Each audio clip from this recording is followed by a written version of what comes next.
Chapter 1. The Young Adventurers, LTD. "Tommy, old thing!" "Tuppence, old bean!" The two young people greeted each other affectionately and momentarily blocked the Dover Street tube exit in doing so. The adjective old was misleading. Their united ages would certainly not have totaled 45. "Not seen you for simply centuries," continued the young man. "Where are you off to? Come and chew a bun with me. We're getting a bit unpopular here, blocking the gangway, as it were. Let's get out of it." The girl assenting, they started walking down Dover Street towards Piccadilly. "Now then," said Tommy, "where shall we go?" The very faint anxiety which underlay his tone did not escape the astute ears of Miss Prudence Cowley, known to her intimate friends for some mysterious reason as Tuppence. She pounced at once. "Tommy, you're stony." "Not a bit of it," declared Tommy unconvincingly. "Rolling in cash." "You always were a shocking liar," said Tuppence severely, "though you did once persuade Sister Greenbank that the doctor had ordered you beer as a tonic, but forgotten to write it on the chart. Do you remember?" Tommy chuckled. "I should think I did. Wasn't the old cat in a rage when she found out? Not that she was a bad sort, really, old Mother Greenbank. Good old hospital, demobbed like everything else, I suppose." Tuppence sighed. "Yes. You too?" Tommy nodded. 2 months ago." "Gratuity?" hinted Tuppence. "Spent. Oh, Tommy." "No, old thing. Not in a riotous dissipation. No such luck.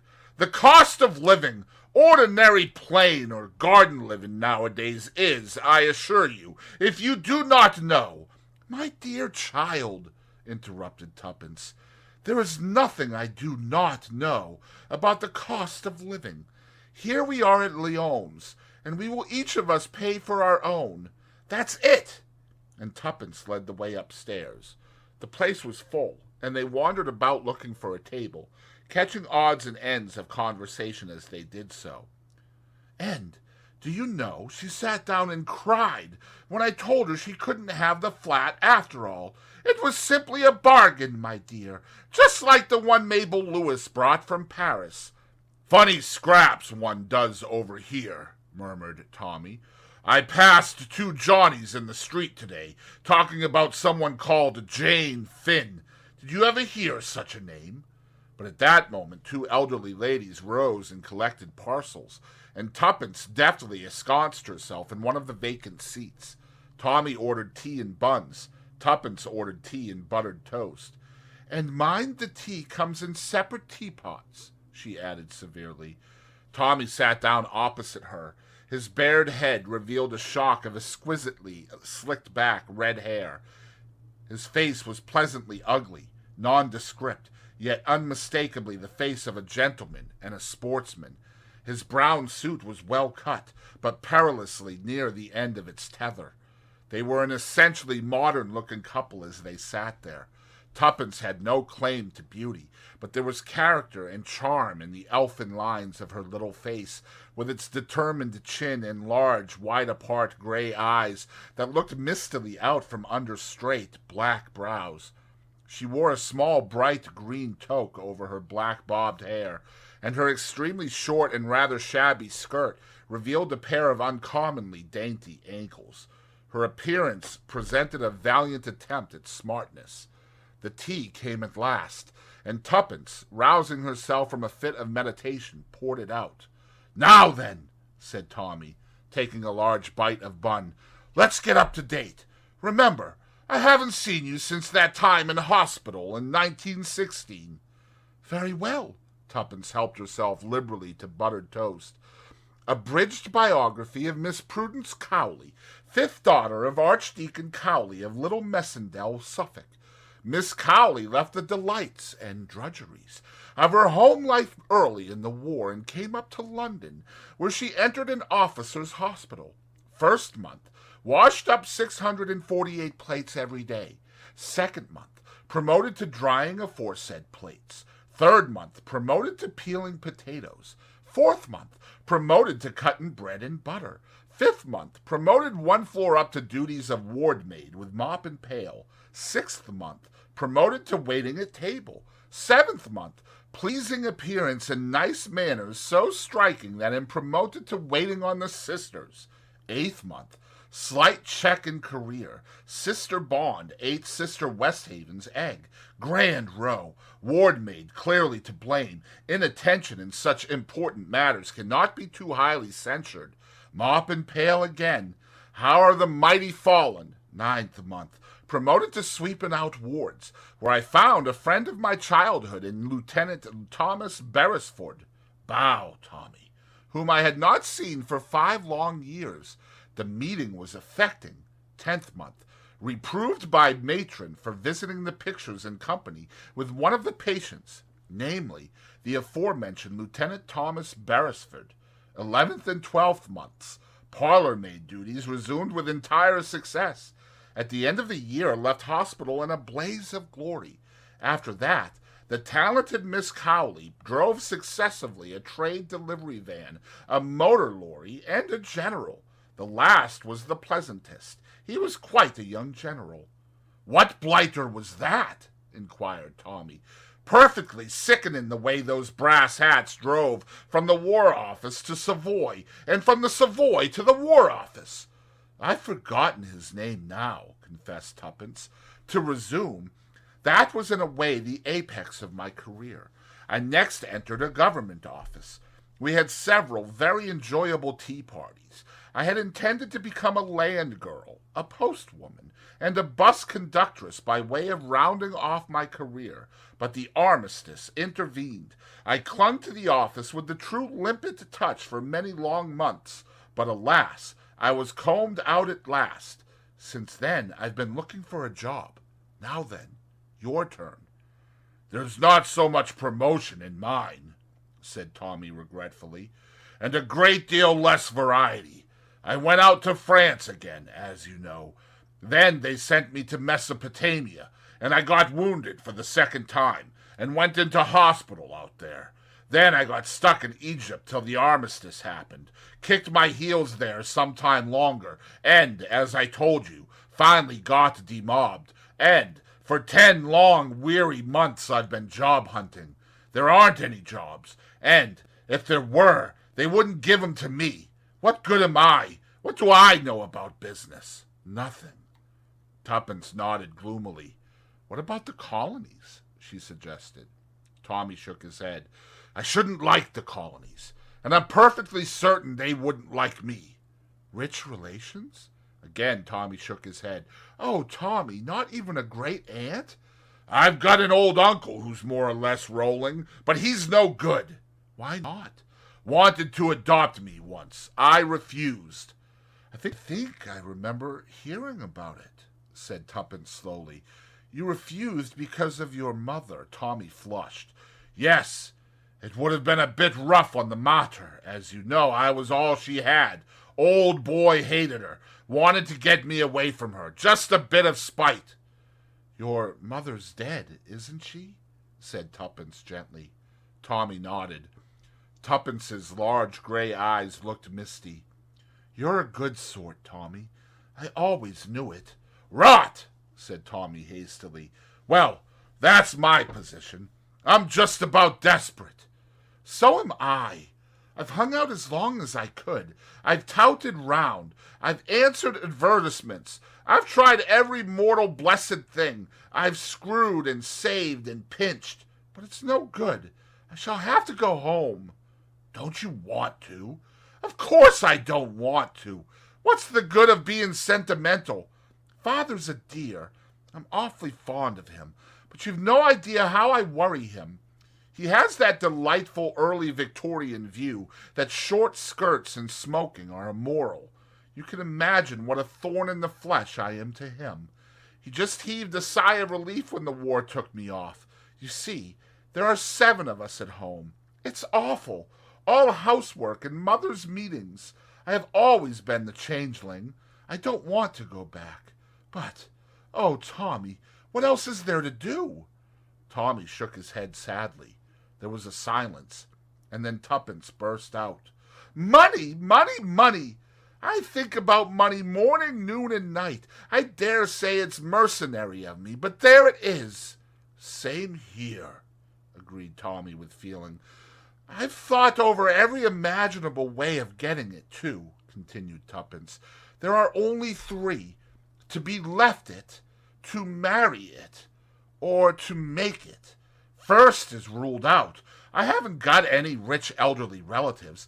Any relatives I have are in homes for decayed gentlewomen. I always help old ladies over crossings and pick up parcels for old gentlemen in case they should turn out to be eccentric millionaires.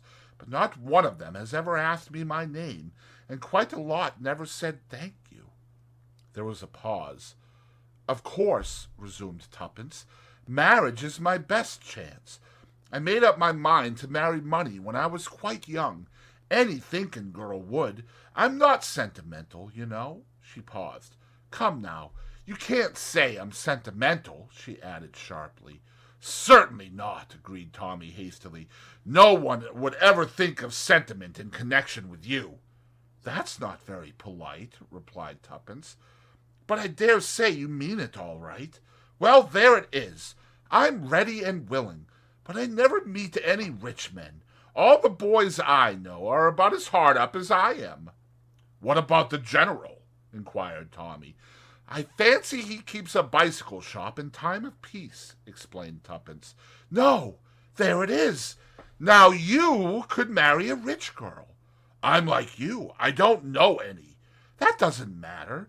You can always get to know one. Now, if I see a man in a fur coat come out of the Ritz, I can't rush up to him and say, Look here, you're rich, I'd like to know you. Do you suggest that I should do that to a similarly garbed female? Don't be silly. You tread on her foot or pick up her handkerchief or something like that. If she thinks you want to know her, she's flattered and will manage it for you somehow. You overrate my manly charms, murmured Tommy. On the other hand, proceeded Tuppence, my millionaire would probably run for his life.